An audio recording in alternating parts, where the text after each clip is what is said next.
evening, please. Yeah, I think it would be, well, let's start by greeting members of the media. Good afternoon, everybody. I think it would be very ill of me and extremely inappropriate not to start by apologizing about the mishap that happened yesterday. I think there was a huge breakdown in communication. And of course, as the leader of the group, I've got to stand in front of you and apologize on behalf of our football club. The one thing is, the good side of it is that we recognize how important Shupi now is to the club, because yesterday we were not with him and it was for the first time that we had something like this. So now we, sometimes you only value someone when he is absent. And I'm sure 100% that it will not happen again, and I'm sure that Shupi will make sure that it doesn't happen again, because he'll be here every single day from now on. Then it's also important for me to also start on a very sad note, because like I always say to you, football is the most important of the least important things in life.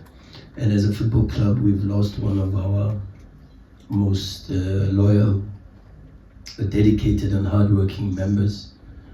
And we would like to take this opportunity to extend our deepest and heartfelt condolences to the Mashata family. We celebrate his life, but at the same time we thank the family for blessing us with such an incredible soul. And also, more than that, we wish them strength. Our prayers are with them in these difficult moments. Of course, words will always fail us, but maybe what we can do is to pray and hope that his soul may rest in eternal peace. Moving on to one of the least important things, which is football. The game that we are looking forward to tomorrow. We understand that it's only half-time, but a half-time that we go into with a disadvantage. But that is exactly what it is. It's a disadvantage, and nothing more than that. And many teams, you can look at even the most recent of records. You can go to our AFL situation when we played against Wydad, we lost away from home. You can go even into the most recent Champions League game between Barca and PSG. And with commitment, with enthusiasm, with positivity, we know that we can overturn the result. And the good thing about the second leg is that it takes place in front of our people. And we want to do it for them. We want to make them happy. And we are looking excited and looking forward to what is going to be a very, very good game. Thank you, Coach. I love your T-shirt. Mr. Wenger. Yeah, the players know I am a big I am a big Arsene Wenger fan. But that was just a side note. It's a beautiful T-shirt, and it's you're wearing a T-shirt. If you wanna, you can take it, no problem. Just give me something to can go out from the conference. It's not a problem. Not Sundowns T-shirt. I'll organize my vest, the one that I wear underneath. It might just. I appreciate it anyway. Thank you very much. Maybe it might be too big. Yeah. After watching the game, yes, I've got the same type of feeling. I think there were some good things that we did very, very well. And those things were controlling certain players of the opposition. Those things were trying to dominate in terms of possession for sure. Trying to play a little bit higher than normally what we would do. Trying to defend the set pieces, which we know is a big strength of the opposition. Trying to control the rotations that happen on the left and on the right. there were things for sure that I thought we could have done better, and I think Esperance did better than us. Like they had constant pressure around our box. The most important for sure is Rodriguez, because even when you look at what I always do is I go into the stats bomb report, and when I see the number of touches in relation to the XG possibilities, he's ranked higher than all the other players on the Esperance team. There was a lot of possibilities for us to do a lot of work on, especially Jan Sass, but in some of the occasions we made some mistakes and we allowed certain movements which we had prepared for to take place, and that disappointed me. And then also some of the possibilities, particularly to control the right center back. Maria was surprised by the start of Ben Ali at right back instead of Bushniva, but of course, if you look at the game, you see how much space he found, particularly in very high positions. And then to find those combinations, you know, also surprised that Bukia didn't start, or maybe even Bugera, who came in as a second half and made a huge impact. But I think for some of the tactical agreements, I was extremely proud of this group. And as I said, we had certain things that we wanted to do, we had certain details that we wanted to focus on. And maybe with better precision, more accuracy in some of the situations, more aggression in some of the situations, we could have created better chances. But I was happy with some of the possibilities, because some of the possibilities to get closer to goal were there. One, in fact, two were judged offside, but Lodge's one was a little bit more obvious than Lucas Ribeiro's one that hit the upright, and so we scored. And Temazwane had also a very good chance in the second half, where I think maybe he didn't connect so well with the ball, but to go to Tunisia and create some of the chances that we created at this stage of the competition, I can only be proud of this group of players for the character and the mentality that they showed. So if you ask me, do I still hold the same opinion? For sure. I think we dominated. I think we went there, we were courageous, we were brave, we looked for the ball, nobody was hiding. And but for sure, of course, we made some mistakes, and this game being a game of margins, small margins, you can't afford those type of mistakes. But mistakes are there to be made. Mistakes are there for the players to learn and to be corrected and to help them to improve. And one thing about this team is you don't find our team making the same mistake every single game. You'll never find that. Our team will make one mistake, but they don't repeat that mistake in the games to come. And that's exactly what I believe is testament to not only the work that we do as the coaches, but their attitude. You know, they are coachable, they are humble, and they receive information very well. So I'm very proud of the first half performance. And now is to put a little bit more in the second half performance, because even though the performance was relatively good, but it was not good enough, because clearly the score reflects that we were not at the end the better team. You look at the number of shots, we had 7 shots, they had 7 shots, we had 2 on target, they had 2 on target. So when the Tunisian media said that we were dominated and they were superior, I couldn't help but disagree, because the feeling that I had, and when I watched the game also again, is a feeling that I still endorse and support. So but the message is very clear, is to play better than we did in Tunisia. Thank you. Ronan, you have a question?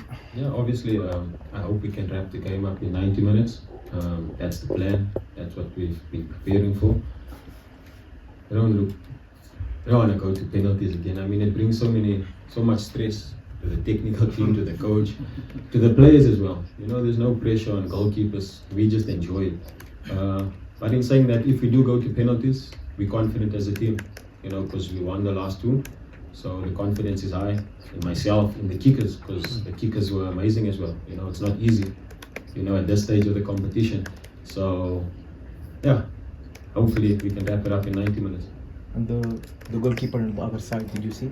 Yes, we studied, we analyzed, we saw that obviously they won in the quarterfinals, you know, so, you know, it's just for us to go out there and do what we do what we've been doing, prepare well, practice well, and just believe in ourselves. That's all we can do. Thank you. Thank you. Thank you for your time today, Coach Rulani. It's a difficult one to answer, and I'll tell you why. Because again, sometimes I just have to expose, which I don't like to do, because I talk a lot with the players, and communication is so important at the moment because there's no time to train. We're not on the pitch. If we're on the pitch, we're on 10, 12 minutes. I can't talk on the pitch because then I keep them on the legs, and that brings fatigue itself. So I have video sessions. I have even my talks that I have to give, because there's a certain personality, there's a certain mentality that I'd like to breed within the group. And one of the things that I said to the players was that the automatic response of a human being is safety. It's if you no matter how much you love dogs, I made that example. I said no matter how much I love dogs, but if I see a Rottweiler, my first instinct is run. No matter how much I love dogs, I said, oh, what a beautiful dog. But it's the moment I see that it's not go and caress the dog, and it's run. So normally, and that's even with footballers. The first instinct when you get into situations where you are playing games of consequence and you are getting closer to winning competitions, the mentality, whether it is a controlled mentality or not, the reaction of the body and the mind is to say, let's not lose it. And that's where sometimes where the problem is you approach the game with a mentality of let's not lose it, yet you forget that you got to where you got because your mentality was let's go and win it. And we are sitting in a position where we are in a spot where we already are getting closer and closer, and we are in situations where we are playing games of consequence. And I can understand how conservative they are with their mentality, and maybe it even speaks to their performance, because a lot of our performances are about let's not lose the game. But every single time I'm encouraging them, go for it, go for it. You've gotten so far because you've gone for it, and the only way to cross the finish line is to go for it, you know.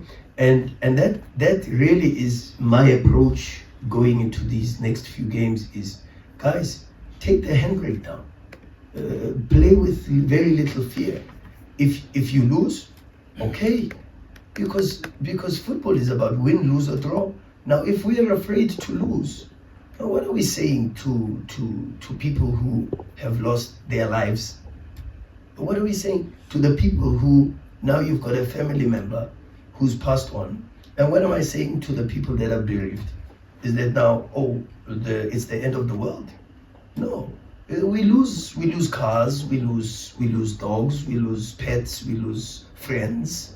But it doesn't mean it's the end of the world. So we have a responsibility through sport, and even in the eventuality of a result that we do not want. And for sure, I used a line the other day that Arsene Wenger actually used. He said, it cannot be the line of confrontation. Understanding that you can lose the football match is there, but it cannot be the line of confrontation. That's not your starting point. Your starting point is go for the win. But okay, if you lose, it's part of football, it's part of the game. As long as you get no regrets after, you know you've given it everything that you can to try to win. And knowing this team and knowing the quality that they have, when they set themselves up to say, we are just going for it. We're going to show, and we're going to show our quality. We're going to show that we are better. Knowing this team, and I have seen it. Unfortunately, I speak to you guys, and maybe you guys have not seen it, but I have seen it. And where I saw it at its ultimate was in pre-season in the Netherlands. I've seen it. And I consistently say to them, you've shown it to me. Can you not show it to me again? And that's the pressure I put on them, is show it to me again. And because when you show it to me, you then show it to the world, because that level of performance is so good that it needs and it deserves the eyes and the appreciation of not only South Africa and the continent, but the rest of the world. And that is my challenge and my speak all the time to this group. Thank you, Coach. Thank you, sir. Disenzo? Oh, sorry. My apologies. Disenzo will be after Mr. Sorry. Okay. Yes. Coach, Short of it. yes, no, thank you for your opening statement You're welcome, sir. to tomorrow's game. Yeah, the question is a lot more simpler than the answer. The answer is a little bit more complex, and I don't want to talk about it here because I may as well give the transcript to the Tunisian journalists and the opposition coaches. I am aware of exactly everything that you say. The group is aware of exactly everything that you say. There is work that we are doing every single day to try to overcome that. A major part of this is that we don't spend too much time on the pitch together and attack. The number one requirement for attack is chemistry, automatisms, telepathy, and then you add the principles of attack. One being creativity, the other being support, the other being width, the other being mobility, the other being depth. Now, all these things are interrelated, because how we play is your position is not just your position because you want to take that position. Your position is in relation to your teammate, and then it is in relation to what movements does the opponent make. And because what movement the opponent makes influences what space is then created, that then says, where do we then move the ball? The ball is not the first consideration. And my position is not the first consideration. The first consideration is, where am I in relation to my teammate? And then in relation to the opponent. And for that to happen with seamlessness needs time on the pitch. And time on the pitch is twice. Is training time. I don't have time on the pitch to do build-up schemes and attacking schemes and these things and movements and counter movements and second movements and all this. Is very difficult. People say, yeah, but I cannot do it. It's not possible.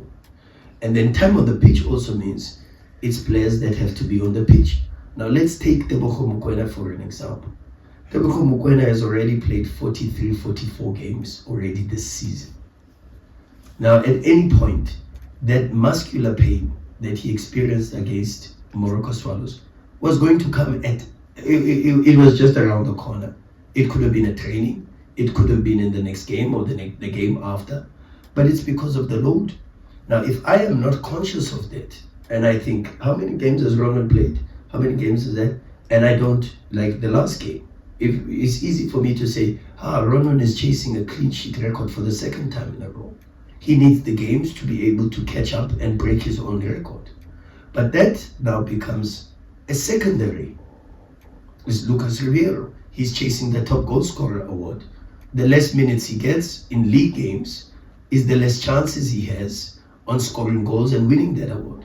But those objectives, and as important as they are for their careers and for their legacies and for the history of themselves in their careers, those objectives become secondary because now you've got to look at other things.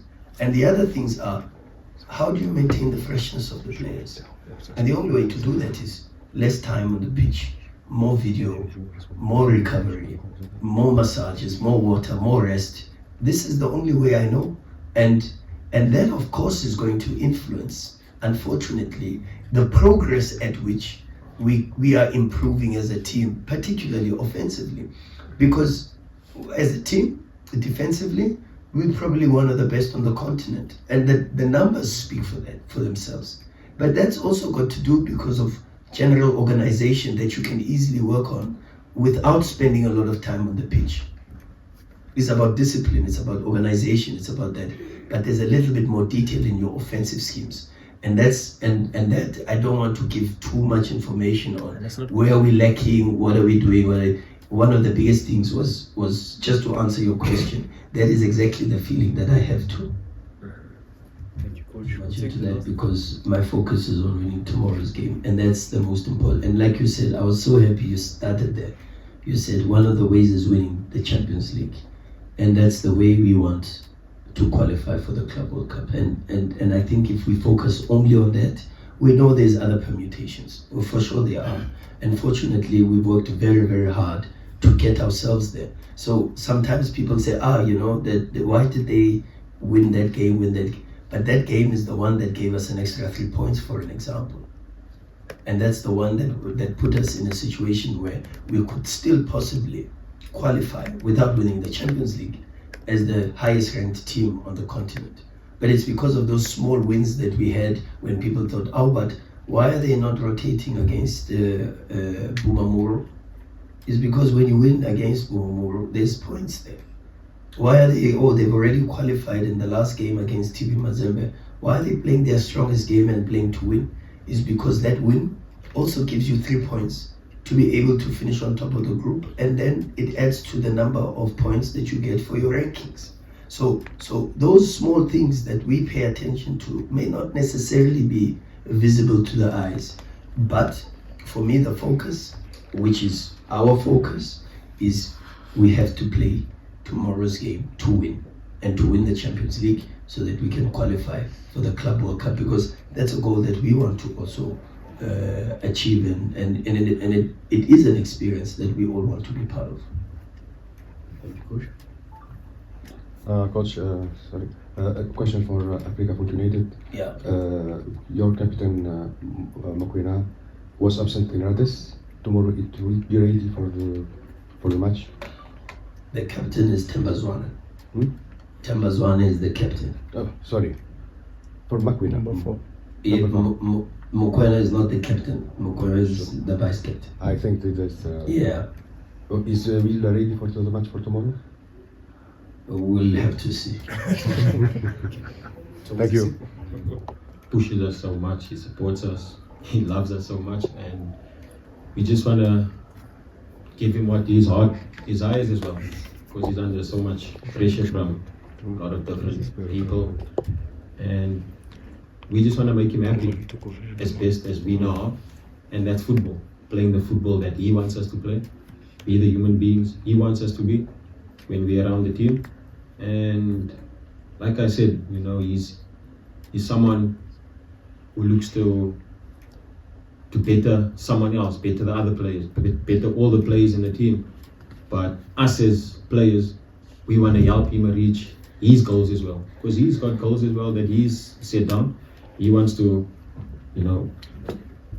get the star, AFL, and all the dreams that he's got. And us as a team, we appreciate him so much. So we want to obviously do it for him, do it for the Motsipe family, because it's a collective. We're all in on this. When the season starts, we all have we have the talk, and this is our objectives for the year. And it's not the coach's objectives or the Motsipe families. It's all of ours, and we all try and work towards that goal. And once there's maybe we don't get to that goal, we all feel the pain, we all hurt, you know. It's not the coach by himself, it's all of us, you know, and we try by all means, you know, to just have that family, that unity, that brotherhood that coach always speaks about, and that's the only way we can help, you know, in good and in bad moments. You know, when things are not going our way, we draw strength from each other. When things are going well, we celebrate together. You know, it's so, you know, we don't get time to spend with our families. So we are a family now, and you can see it, you know, and we just enjoy working with the coach. We appreciate him, and hopefully, you know, we can go all the way, not only for him, for everyone that's involved with the club. Yeah, Jobs. It's a football. Yeah, football is always a reflection of society, and with the social struggles that we have, there is a huge increase in people finding ways to create or generate some form of income, and that goes in the social space, and that goes into the sporting space. You then go into that, in that understanding, to say football has now become a business. Football has moved so far away from what it originally was, and if you think about what football, and you study the history of the game, they say the game of football is a game that was started in England. Whether that is true or not, but the English people are very cultural, extremely cultural, and therefore that cultural level, in my opinion, transcended into the game of football, where you could even find that even after a game between Manchester United and Arsenal, for an example, at the height of the rivalry, Arsene Wenger and Sir Alex Ferguson would sit together and enjoy a glass of wine, or exchange bottles of wine with each other, and still show some form of friendship, and build some form of connection. What has happened now, and even in the sense where you would still find teams hosting each other in the players' lounge, where after the game, regardless of the score, the players would sit together, maybe even share beers together. I mean, and these are things that, when I read the autobiographies of Sir Alex or Wenger, these are some of the things they speak about a lot as some of the aspects that contributed to still making the game as competitive as it was, but at the same time having some form of social interactions. And one of the reasons why the late Nelson Mandela said that sport has the power to unite people is mainly because of that. Is because now you've got a team like Mamelodi Sundowns, for an example, where we've got a Chilean, or where we've got a Brazilian, or where we've got, and maybe if you go into the opposition team with Esperance, we play Esperance, and then the coach is Portuguese, and you get an opportunity to speak to him about his experiences in Portugal or his football, and now you formed some form of friendship, or maybe even if it's not at that level where you can call it friendship, but you formed some form of connection, understanding, and is a colleague that you've developed and you've met, and is a relationship that can be developed in the future. And it's the same for the players. Ronwen goes to the opposition goalkeeper, and they exchange jerseys, they exchange numbers, they follow each other on social media, they start communicating. This is what football, from that cultural perspective, was, in my opinion, created for. Because at the end, football is a game, and like every other game, Ludo, a game of cards. Of course you play to win, but you play it with your friends, and regardless of who wins the game, the friendship still stays. But what has happened now is that the game has transcended into a business where there's money involved, and because there's money involved, there's a lot of possibilities for extra sponsors, and they need knowledge, they need exposure, and because they need to get a return on investment. Part to that then goes into the people who support or who get involved in supporting the game, because you've now got a new means of generating income for society, which includes betting companies. Now, you find people who are artificially supporting the club, not because I support the club from my heart, but I support the club because my Betway slip is saying, if Sundowns wins, I make an extra couple of cents. That is able to feed my family. I can put food on the table because I'm unemployed. I've got no other form of income. And the easiest way, if not going the other way, and you know what the other way is, and resorting to that, is for me to start now and saying, hey, let me go and put Sundowns win, what win. Now when Sundowns doesn't win, it's a problem. Because the guy now is saying, how am I going to feed my family? And rightfully so. So what has happened is we've grown the game so much that I even think, and I was listening, I listened to coaches all over. I listened to Pep complaining about this. I listened to Klopp complaining about this. Do you know what I think will start happening? Is that representing your national team will become such a minor objective and something that is devalued, because that would be the only opportunity where even club owners are saying, I would rather have my player resting and not participating in 3, 4, 5, 6 extra games and being prepared to help my team to win, rather than representing. In the past, when you were a club owner, or maybe even as a player, you would enjoy going to play for the national team.